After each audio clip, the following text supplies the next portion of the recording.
de ANSES aquí en nuestra ciudad. Buen día, Claudio. Joaquín Morral te saluda. ¿Cómo estás? Buen día, Joaquín. ¿Cómo estamos? Bien, bien. Claudio, consultarte, bueno, con respecto a este tema de fe de vida, qué es lo que se está requiriendo y, bueno, qué detalles nos podés brindar. Bien, la fe de vida, digamos, para hacer una pequeña introducción, para situar a los y las oyentes, era el trámite que se realizaba hasta comienzos de la pandemia, hasta el 20 de marzo del año 2020, el momento en el cual se suspendió ese trámite de supervivencia y se prorrogó sucesivamente hasta fines del año pasado. Hubo una última resolución el 28 de diciembre del año pasado, en la cual se prorrogó por última vez por 2 meses. Esa prórroga culmina el 28 de febrero. Por eso ahora la información que está circulando es esta, que a partir del 1 de marzo jubilados y pensionados deben volver a realizar el trámite de supervivencia o fe de vida. En esa misma resolución, en la de la última prórroga, el organismo, la ANSES, dispone que las entidades bancarias, y en esto es importante aclarar que los bancos son los responsables del control de fe de vida, y que por eso cada entidad financiera determina la frecuencia y modalidad en el cual va a realizar el trámite. Deben disponer de medios accesibles y no podrán exigir la presencialidad de los jubilados y pensionados para realizar el trámite de actualización de la fe de vida a partir del 1 de marzo, como decíamos. Es decir, de alguna manera lo que está disponiendo la ANSES es que se arbitren medios para realizar la fe de vida, medios que no impliquen necesariamente la presencialidad. Esto quiere decir que, bueno, una de las formas será de forma digital, mediante la web. Claro, algunas de las formas más utilizadas, como decía, depende de cada entidad bancaria.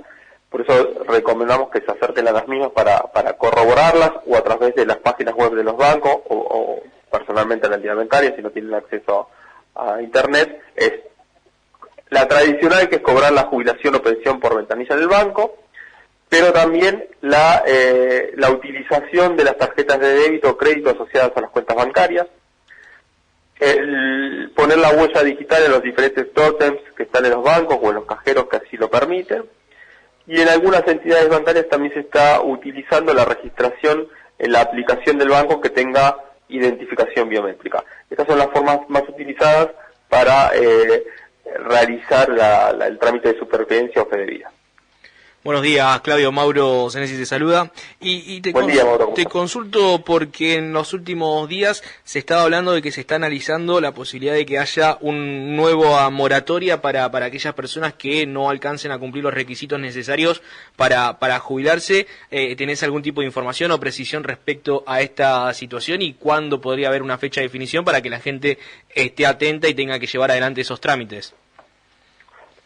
La moratoria que está vigente culmina a mediados de este año, julio de este año, con lo cual, digamos, hay todavía un tiempo por delante. Sí he leído las noticias que han salido en medios nacionales hablando de esta posibilidad de discusión de una moratoria. Nosotros oficialmente no tenemos ninguna información, ni tampoco tenemos ningún proyecto de ley de moratoria a hoy que podamos comentar. Sí, es importante decir que resulta fundamental para muchos eventuales jubilados y jubiladas la posibilidad de contar con una moratoria, porque gran parte de quienes están jubilados actualmente accedieron a través de moratorias de años anteriores, y el porcentaje de aquellos que cumplen los 30 años de aporte es mucho menor de lo que nosotros normalmente podemos considerar. Es decir, muchos acceden gracias a las moratorias, y muchos tuvieron la posibilidad de sustentar estos casi 2 años, un poco más de pandemia, gracias al ingreso que tuvieron por las jubilaciones que lograron con las moratorias. Bien, mencionabas que la moratoria que está abierta tiene fecha más o menos mitad de año, casi julio. Consultarte si también hay líneas de crédito, es alguna de las preguntas que nos han llegado la semana anterior, si ANSES seguía otorgando algún tipo de créditos a afiliados. Los créditos siguen vigentes, los créditos son para jubilados y pensionados. Sí. Pueden acercarse o hacerlo a través de atención virtual o acercarse a las oficinas de ANSES con turno, o sea que tienen esas dos modalidades, y con el DNI en mano para verificar su identidad, por supuesto. Con una tasa de interés que está por debajo de lo que se pueden conseguir en bancos comerciales, ¿son estos créditos de casi 200.000 pesos? El préstamo máximo es de 200.000 pesos. Depende del ingreso de cada jubilado o jubilada. Las cuotas, los montos van de 5.000 hasta 200.000 en 24, 36 o 48 cuotas. La cuota no puede exceder el 20% del ingreso mensual, por eso la variación que puede existir. El crédito es bastante rápido el trámite, acercándose a las oficinas de ANSES con su identificación, inmediatamente lo pueden realizar y a los pocos días deposita en su cuenta bancaria, y la tasa sí es menor de la que están cobrando algunas entidades bancarias.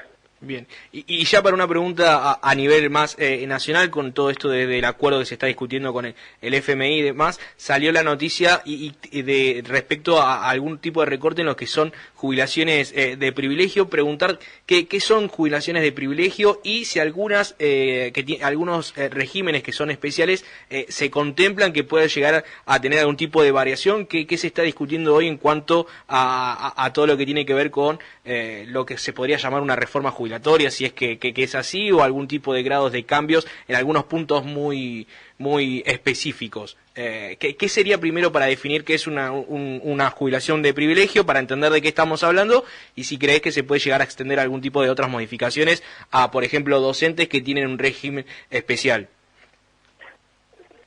Lo que ha expresado el presidente de la Nación es que el entendimiento con el Fondo Monetario Internacional de ninguna manera implica o incluye una revisión del régimen previsional, y específicamente aclaró que no va a haber una modificación del régimen previsional para los docentes. Lo que eventualmente se estaría contemplando, por supuesto nosotros no tenemos acceso al acuerdo con el fondo o a la letra chica con el mismo, pero por lo menos por lo que salió en las noticias nacionales, es que las modificaciones serían de los regímenes especiales de privilegios, centradas fundamentalmente en dos, en el embajadores y jueces, pero bueno, no tenemos más noticias que estas que trascendieron a nivel nacional. Por lo pronto no hay, o por lo menos en el organismo no se ha conversado y no está en agenda, por supuesto, ninguna reforma previsional, al contrario. Bien, Claudio, ya para cerrar le consulto respecto a la ayuda escolar anual que tiene ANSES, preguntarle quiénes la pueden cobrar y cómo se debe gestionar. Bien, la ayuda escolar, aclaremos, es una prestación anual que se cobra a principio de año. Digamos, nosotros vamos a percibirla, la pueden percibir todos aquellos que cobran la asignación familiar por hijo o asignación universal por hijo, y se la van a percibir automáticamente a partir del mes de marzo. Aquellos que no la perciban pueden acercarse a la ANSES, pero en principio la ANSES definió el cobro automático de la ayuda escolar anual en el mes de marzo, y la presentación del certificado escolar es obligatoria y tienen tiempo de hacerlo hasta fin de año, hasta el 31 de diciembre. Bien. Sí. No, ya era para despedirlo. Sí, en realidad aclaraba que las asignaciones por hijo al que hacía referencia son hijos entre 4 y 16 años y hijos con discapacidad sin límite de edad, eso las perciben automáticamente. Los que no cobren en el mes de marzo podrán hacerlo una vez que presenten el certificado escolar. Perfecto. Claudio, te agradecemos como siempre la comunicación y los minutos que has brindado para aquí, para LU3. No, al contrario, muchas gracias a ustedes por la atención, por el espacio brindado. Un abrazo a Joaquín y Mauro, a todos los oyentes y a la producción. Que tenga buen día. Buen día. Ahí pasaba entonces la palabra de Claudio Carucci, quien es el gerente de UDAI número 2, dependencia de ANSES de aquí, de Bahía Blanca,